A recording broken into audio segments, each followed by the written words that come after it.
नमस्कार, आप देख रहे हैं discovery of Maharashtra news. BMC ने 29 अगस्त को टाउन वेडिंग कमेटी में फेरी वालों को शामिल करने के लिए चुनाव की घोषणा की है। ये वो चुनाव है जिनके लिए फेरी वालों को दिक्कत होती थी। दरअसल बीएमसी चाहता था कि फेरी वालों को स्टाल न लगाने दिया जाए, लेकिन कोर्ट के आदेश के आगे बीएमसी की नहीं चली और 7 वार्ड में चुनाव होने वाला है, जिसमें कई हॉकर खड़े हुए हैं। सबने अपने अपने यूनियन को रजिस्टर्ड करा के नामांकन कराया है।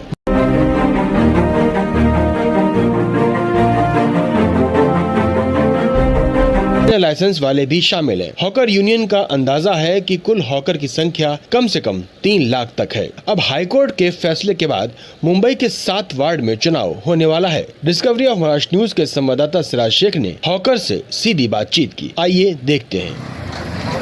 महाराष्ट्र न्यूज़ में आप सभी का स्वागत है। मैं सिराज शेख। इस वक्त हम खड़े हैं जहां पर फेरी वाले के इलेक्शन चालू है। इस इलेक्शन में जो मुंबई के हॉकर से, जो पात्र हॉकर से, उनको यहां पे वोट डालने के लिए बुलाया गया है और यहां पर जो कैंडिडेट इलेक्शन का फॉर्म भरे, जो यहाँ पे खड़े हैं, हम उन कैंडिडेट से भी बात करना चाहेंगे। हमारे साथ है असलम शेख जी।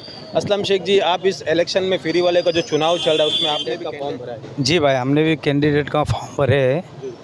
अब इंशाल्लाह देखो, इसका रिज़ल्ट आने के बाद में अगर हमारा पैनल आता है तो इंशाल्लाह हम हॉकर्स के लिए जान तोड़ मेहनत करेंगे और जो अपात्र हुए हैं उनको इंशाल्लाह उनके हक़ के लड़ाई पात्र करने के लिए हम उनके लिए मेहनत करेंगे इंशाल्लाह। फेरी वाले की जो समस्या है, छोटे छोटे समस्या है, उनको बीएमसी बंद करवा देती है, कभी चालू करवा देती है। इस मसले को लेके आपने कभी उनके लिए आवाज़ उठाया है? आवाज़ तो बहुत मर्तबा उठाया है, लेकिन आज अल्लाह ताला ने एक मौका दिया है हमारों को कि हमारा पैनल अगर जीत कर आता है तो इंशाल्लाह उनके जो भी मसले हैं, अगर हम लोग पैनल कमेटी में आते हैं तो हम लोग उनके लिए जो भी उनके मसले इंशाल्लाह उनके लिए बहुत मेहनत करेंगे और जो भी ऑफिसर से हमारे को भिड़ना पड़े हम उनके लिए भिड़मबाड़ी कर दें। ठीक है, हमारे साथ और भी कैंडिडेट जिन्होंने यहाँ पर फॉर्म भरा है, जो यहाँ पर फेरी वाले की जो संगठन है उसमें जुड़ने के लिए, उनके लिए आगे बढ़ने के लिए, बीएमसी की कमेटी में आने के लिए यहाँ पे और भी हमारे साथ है जिन्होंने इलेक्शन का फॉर्म भरा है। उनसे भी बात करना चाहेंगे। मैडम, आपका नाम क्या है? मी सुनीता विष्णू हेळकर। मी अपंगातून उभी आहे आणि जे फेरीवाल्यांना त्रास होतोय, त्यांची उदरनिर्वाह बंद होतोय, त्यासाठी आम्ही लढणार आहोत आणि अपात्र लोकांसाठी आमची कमिटी बसल्यानंतर त्यांनाही पात्र करून घेणार आहोत, आमच्यात समाविष्ट करून घेणार आहोत। आणि जे आता लायसन धारकांना काही सर्वे झालेला आहे, लायसन मिळाली नहीं, तर त्यासाठी आम्ही प्रयत्न करून लायसन मिळवून देणार आहोत। क्या क्या फेरी वालों को तकलीफ आते हैं, रास्ते में धंधा करते हैं, लोगों की तकलीफ होती है, बीएमसी की तकलीफ होती है, ऐसे क्या क्या संघर्ष आपके सामने सांगते त्यासाठी हे बघा, महानगरपालिका बसू देत नाही। थोडंसं सामान जर वाढवलं तर त्यांना लगेच पोलीसवाले येतात, ते फाईन मारतात। प्रत्येक वेळेस 1200 रुपये त्या फेरीवाल्यांनी कुठून द्यायचे? त्यांची मुलं बाळं सांभाळायची का पोलिसांना द्यायचे? दुसरी गोष्ट, महानगरपालिका उचलून नेते 3 आणि 4 हजाराशिवाय तर ते फाईन मारत नाहीत, ते कुठून द्यायचे? त्यांचं घर चालवायचं का ह्यांना सारखे फाईन मारलेले पैसेच फाईन देत राहायचं? त्यासाठी आम्ही प्रयत्न करणार आहोत। और भी हमारे साथ है मैडम, आप अपना नाम बताइए। आपने भी फॉर्म भरा है इस इलेक्शन के लिए, चुनाव में? हाँ, मैं अनिता आत्माराम बागवे। मैं इसमें जनरल में खड़ी हूँ, ओपन कैटेगरी में। और मैं आज नहीं तो गए 20 साल से मैं ये काम करती हूँ हॉकर्स के लिए। 4 बंगला में हमारी यूनियन है, जो रजिस्ट्रेशन है यूनियन। हम लोग को बहुत दिक्कत आती है, बीएमसी आते हैं, पुलिस वाले आते हैं, हर टाइम उठाते, कभी त्यौहार होते तभी उठाते हैं। मगर क्या है, देखो, एक तो कायदा कानून से जिधर 5,000 लोग वस्ती होती है उधर अपने को मार्केट होना ही चाहिए। ये जो मार्केट होता है ना, जो मार्केट के जो प्लॉट है वो बीएमसी वाले एक तो बिल्डर लोगों को देते हैं, नहीं तो एक तो पैसे वाले के घसे में देते हैं, उधर मॉल बन जाता है। सर्वसामान्य लोग हैं वो जो मॉल में नहीं जाना पाते हैं, उनको रास्ते में ही मिलता है। अभी जो 10 रुपये से धनिया लाना है तो 4 बंगले से लोग अंधेरी जाएंगे क्या? नहीं जाएंगे ना। तो उधर का उधर उनको मार्केट चाहिए कि नहीं चाहिए, ये हमारी बात। हम लोग को भी खुशी नहीं है कि रोड पे बैठना है। हम लोग भी बोलते हैं हम लोग को एक सरी का एक जगह दे दो, हम लोग उधर बैठ जाएंगे, मगर ये लोग देते नहीं है। जो 99 में सर्वे किया था टाटा युवा ने, तभी 1,30,000 लोग हम लोग सर्वे में ये हुए थे, टाटा युवा के सर्वे में। उसके बाद में 2012 में सर्वे किया लोगों ने, फिर 2014 में सर्वे किया। अभी वो सर्वे कट करते आज जो इलेक्शन ले रहे जब भी कोर्ट ने इनको बोला कि भाई तुम लोग हाँ हमेशा फेरी वाले को ही पकड़ दो, मगर तुम्हारे 80 वर्ष फेरी वाले बैठे हैं ना, फिर उनको हटाने के तो लाइसेंस दे दो ना, उसको कितने देर बिठा दो ना। तो लाइसेंस के फॉर्म भी भरे गए थे बीएमसी में तो वही बोलती हूँ ना, जो 2014 में बोले थे ना लाइसेंस मिलने वाला है, लाइसेंस मिलने वाला है, सबके फोटो निकाल के गए।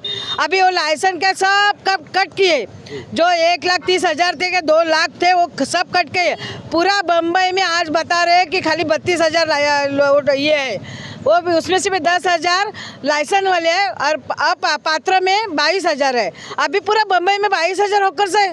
आपको सच लगता है ये गलत है ना? इसके लिए हमारे जो यूनियन है जन हॉकर से देना आदर्श यूनियन ये सब लोग ने पिटीशन कोर्ट में दाखिल की और बोले भाई बाकी हॉकर्स गए क्या? देखो 90,000 के 99,000 को इन लोगों ने 10,000 लोन दिया है रोड पे बैठे हुए। अभी वो लोन भरेंगे या तुम्हारा हफ्ता भरेंगे या तुमको चार्ज मारते हो 1,200 रुपये भरेंगे, क्या करेंगे वो लोग? और तुम लोग जो 1 लाख को तो तुम ये दिया है लोन दिया है, तो अभी 22,000 कैसे हो गए? उनके रिकॉर्ड में भी तो बहुत सारे हाँ लोन दिया है, हॉकर्स को ही लोन दिया है। ये सुवर्ण योजना करके हॉकर्स को ही लोन दिया है और फिर उसने सुवर्ण निधि योजना में उसमें हॉकर्स को ही लोन दिया है, बाकी किसी को नहीं दिया है।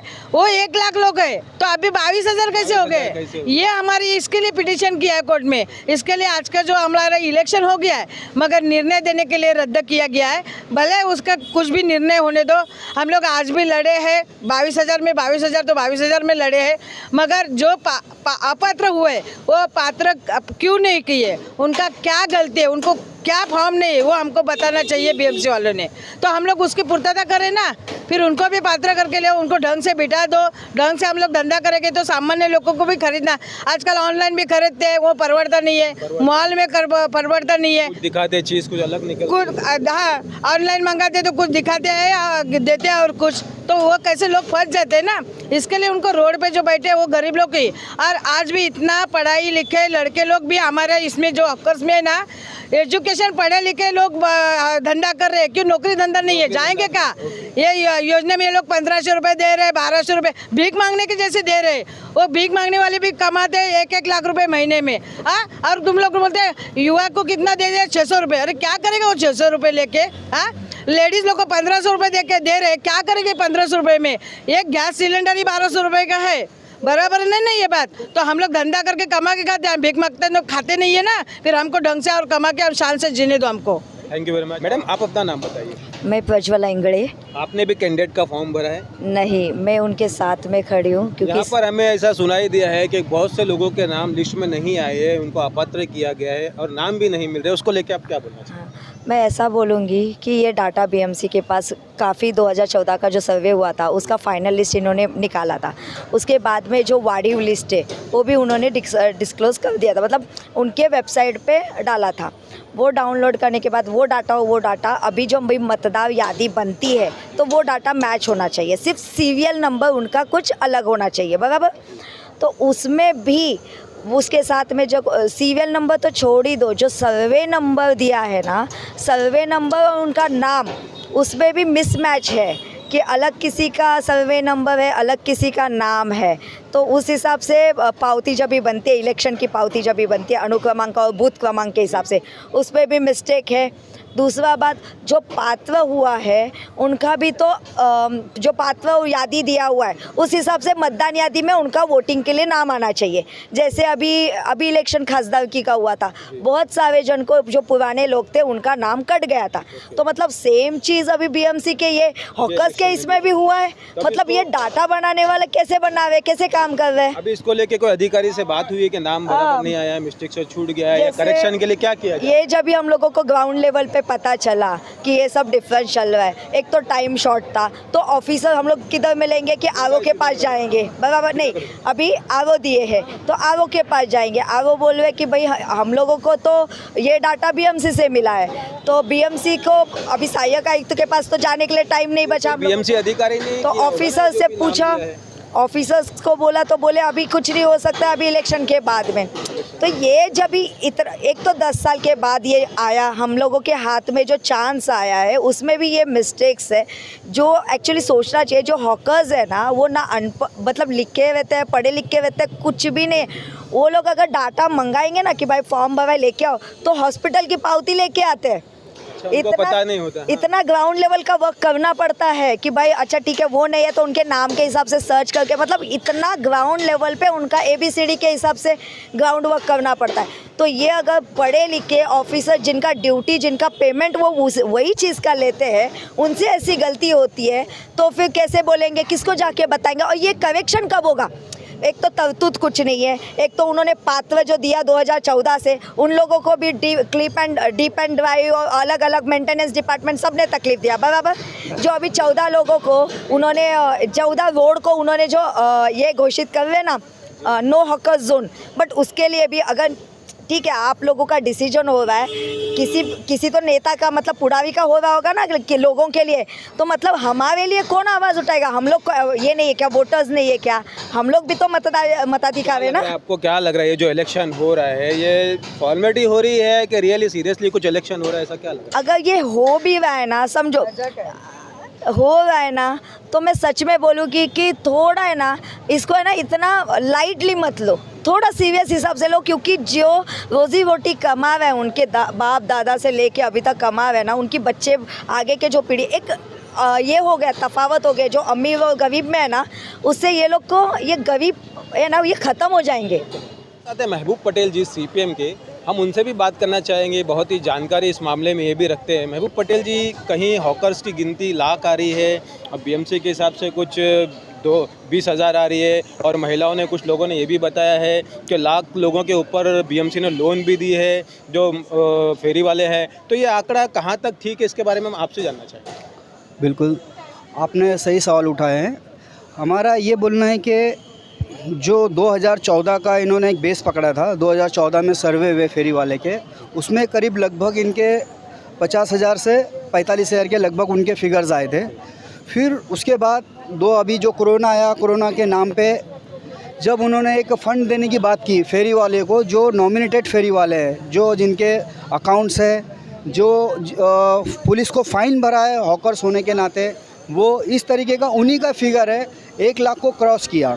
और लोन के भी फिगर है कुछ? हाँ, लोन के, वही लोन इन्होंने जो खुद दिया है, BMC ने, जो महानगर पालिका और सरकार ने, महाराष्ट्र की जो सरकार है उसने जो लोन दिया है फेरी वाले को, स्पेशली फेरी वाले को जो लाइसेंस होल्डर्स थे और जो नुक्कड़ पे फेरी लगाते थे, और उन्होंने उसमें कलेक्शन किए थे, पेपर्स डॉक्यूमेंट कलेक्ट किया था, उनका अकाउंट नंबर, उनका एविडेंस, उनका 2014 का एविडेंस, ये सब करके उन्होंने एक लास्ट में जब देने के बाद, इसका 6 महीने तक ये प्रोसेस चला लोन देने का, 6 महीने के बाद उन्होंने एक फ़िगर जारी किया था सबके बीच में, फेरी वालों के संदर्भ में, कि भाई हमारे पास 1 लाख के करीब लोगों ने इसको रिसीव किया है, हमारे से लोन रिसीव किया है। अभी यहाँ पर तो मेरे ख्याल से कुछ 20,000 लोगों का ही पात्र, ऐसा कुछ बताया जा रहा है, सही आंकड़ा मेरे पास भी नहीं, आपसे जानना चाहूँगा। बिल्कुल, ये जो सरकार की, जो शिंदे सरकार की, जो BJP सरकार की जो मंशा है, ये जो गरीबों को कॉर्नर करना, फेरी वाले को कॉर्नर करना, और मॉल मार्केटिंग और ये जो ऑनलाइन मार्केटिंग को जो बढ़ावा देने की ये जो सरकार की नीति है, डिजिटल मार्केट के नाम पर, डिजिटलाइजेशन के नाम पर ये जो कर रहे हैं, ये इसके अंदर में जो बहुत बड़ा हमको एक षड्यंत्र इस इलेक्शन को देख के लगता है। इस इलेक्शन को हमने कहा था कि जो 2014 में जो सर्वे हुआ था, उन लोग भी इसमें वोट देना चाहिए, लेकिन उन्होंने नहीं, उन्होंने कहा कि हमारे पास जो फिगर आया है, जो हमने उनको सॉर्ट आउट किया है, वो 20,000 लोग हैं, हम उन्हीं को लेके इलेक्शन कराएंगे। तो ये जो 20,000 जो पूरे बॉम्बे के हैं या अंधेरी के? पूरे बॉम्बे के हैं, साउथ मुंबई और ये जो सबब मुंबई, जो मेन बॉम्बे हम जिसको कहते हैं वो, और जो सबब मुंबई बोरोली से बांद्रा से लेके दहीसर तक वो मुंबई का भी, और बांद्रा से लेके कुलाबा तक वो मुंबई का, दोनों का मिलाकर ये 20,000 का फिगर आया है। क्या लगता है आपको यहाँ पे 20,000 का जो फिगर आया है ये सही है? हम तो इसके बिल्कुल भी पक्ष में नहीं है। Communist party of India, Marxist जो है वो, और CI2 जो हमारी जो जनवादी हॉकर सभा है, वो इसके पूरे विरोध में था। हम चाह रहे थे कि नहीं, ये इलेक्शन को टाइम भी देना चाहिए, और जो इलेक्शन में ज़्यादा से ज़्यादा जो लोगों को शामिल करना चाहिए, वोटर्स को, वो हमारी मांग थी, लेकिन वो हुआ नहीं है। और ये 20,000 के आंकड़े भी कितने सच होते पता नहीं है, और क्योंकि उनको पता है कि अभी बहुत से लोग जो अभी गांव में है, बारिश के नाते कहीं इधर उधर गए हैं, तो हमें नहीं लगता कि 20,000 से ऐसा एक एक्सपेक्टेशन है 40 से 50% वोटिंग होगी। मतलब हम 20,000 बोल रहे हैं तो 10,000 वोटिंग होने का ऐसा एक एक्सपेक्टेशन है, तो वो देखते हैं क्या है। बट अभी इलेक्शन हो रहा है, हम उसकी जो प्रक्रिया है, जो सिस्टम है, उसको तो मानना पड़ेगा, हम उसको इग्नोर नहीं कर सकते। तो देखते हैं आगे क्या होती है। बट ये जो आंकड़ा है 20,000 का, वो अमान्य है पूरी तरह से, ये पूरी तरह से गलत है। ये जो सरकार है जो डिजिटल मार्केट को फेवर करती है, ये जो सरकार है पूरी तरह से मॉल मार्केटिंग को फेवर करती है, और ये जो सरकार है गरीब की विरोधी सरकार है। यही मैं आज के इस पे कहना चाहता हूँ। ये थे हमारे साथ CPM के Mehboob Patel, discovery of Maharashtra news, Siraj Shaikh, Mumbai.